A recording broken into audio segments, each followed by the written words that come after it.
5 and 6, it's me, Mr. A, back with story time for another day, and Tom's Midnight Garden by Philippa Pearce. Alright. I wasn't sure if it were you, Tom, or a trick of the frostlight. Of course it's me, said Tom, and really wondered whether Hattie's eyesight were failing. I was hoping you might turn up. You and no one else, look. Hattie withdrew one hand from her muff, and Tom saw that tucked inside it was her pair of skates. In reply, he held up his own. Hattie nodded in satisfaction, but she did not seem struck by any similarity of appearance. She did not know what Tom knew. James will be down in a minute, said Hattie. It's his turn to go to market in Castleford, and I'm going with him. He doesn't know I mean to skate this afternoon. And where to? I mean to skate right down to Ely. Can you? Asked Tom, awed. Hattie misunderstood him. Well, of course, I shouldn't. It really isn't quite ladylike, so I mustn't tell anyone of it, and yet it would be even more improper to go alone. But I meant, is the river really frozen over? Frozen so hard, Tom. Why? Abel's grandfather says this is one of the hardest, longest frosts he's ever known. The river's frozen from above here to below Castleford and below Ely. The river here is too near the source for the ice to be safe, but below Castleford and all through the fens... Oh, Tom, do come with me. Tom was excited and yet aghast. Now? Without going into the garden at all? Without even going through it? The garden will always be here, Hattie coaxed him, but this great frost... She stopped speaking suddenly and turned to face the stairs, down which someone was now coming. Tom made up his mind quickly and advanced to stand beside Hattie. He would leave the garden for the time being and go with her. The newcomer was James, and he too was dressed for going out. He greeted Hattie and took his market bag and 2 thick travelling rugs off one of the hall brackets. Then all 3 of them went out by the front door of the Melbourne's house, through which Tom had never gone before.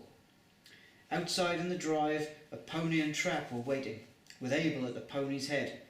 Abel's expression at the sight of Tom clearly said, "Never thought to see you again." All the old horror had vanished from his look. They climbed into the trap, and the rugs were wrapped round James and Hattie. Abel took the opportunity to give Tom a private, friendly wink. Then James flopped the reins along the pony's back, and they started off, down the Melbourne's drive, up a lane with an orchard on one side and a meadow on the other. Turn right at a whitewashed cottage, and then 5 miles or more of a brisk ringing trot on icebound roads, where icebound fields and meadows lay. To the east of them lay the low hills that looked like sleeping giants in that flat countryside. To the west of them, unseen, wound the river, taking the same direction as the high road towards Castleford. Tom had been this way before with his uncle and aunt, but the view then had always been shut out by houses, and he had always gone by bus or car. Indeed, never in all his life had he travelled behind a horse.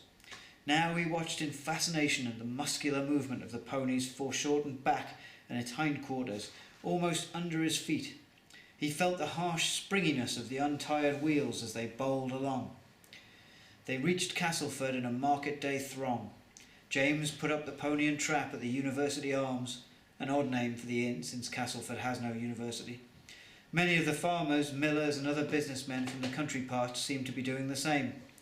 Then James, market bag in hand, prepared to go his way. "Do you want to lift back later, Hattie?"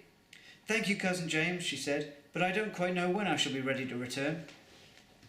"There's always the train," he said, and so they parted. In the streets of Castleford, many people were carrying skates, some of them making for the river where it passes beneath the bridges of Castleford between sloping lawns of grass. The ice here was already good, but the distances to be skated could not be great.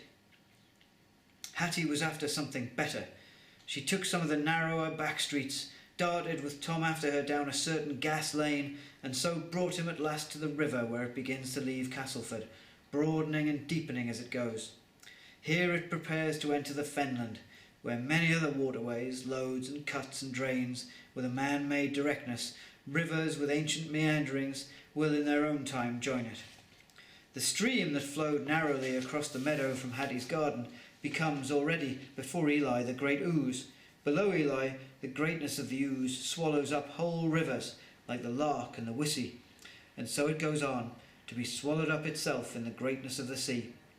All these and other fenland waters, at the time of Tom's visit, were in the grip of a memorable frost. Chapter 23. Skating. That winter the frost had begun at the end of December and went on, with a milder spell for a week in January, to the beginning of March. It was of the greatest severity. Even running waters froze at last. Ice stopped the wheels of the upriver watermills and blocked the way for the barges that in those days plied from King's Lynn as far upstream as the Hythes of Castleford. The frost was all over England. On some waters oxen were roasted whole, as though that proved what a fine frost this was, and what ice was best used for.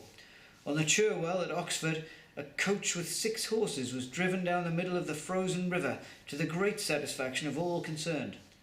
But the people of Castleford and the Fens knew the truest and greatest and best use of ice. They skated. There had been skating on the river for several weeks when Tom and Hattie came down to it, and it seemed to them as if there must be more people skating than could possibly be doing market day business in the town. Not everyone skated well or fast. There were some learners, and a policeman who moved with the dignified pace of a navy blue swan.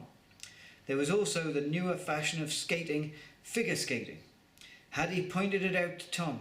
In one place an orange had been set centrally upon the ice, and 4 top-hatted, dignified gentlemen were describing a harmony of figures to it, from it, round it. Suddenly a town urchin on rusty fen runners, partly strapped, partly tied with string to his boots, dashed in, snatched up the orange and dashed away again with his teeth already in it. The swaying, shifting crowd of skaters closed up behind them, and the figure-skating gentlemen stopped skating and were extremely annoyed. Like Tom, Hattie laughed aloud at the impudence of the theft, but all the time she was looking round her sharply and a little nervously. Among all the townspeople and country people, someone might recognise her and pass comment on her being there alone. However, Hattie was fortunate. No one seemed to notice her at all. The skates were on, and now Hattie and Tom were ready for the ice. 2 skaters on 1 pair of skates, which seemed to Tom both the eeriest and most natural thing in the world. A new skill and power came into him, as though these skates knew their work better than the skater.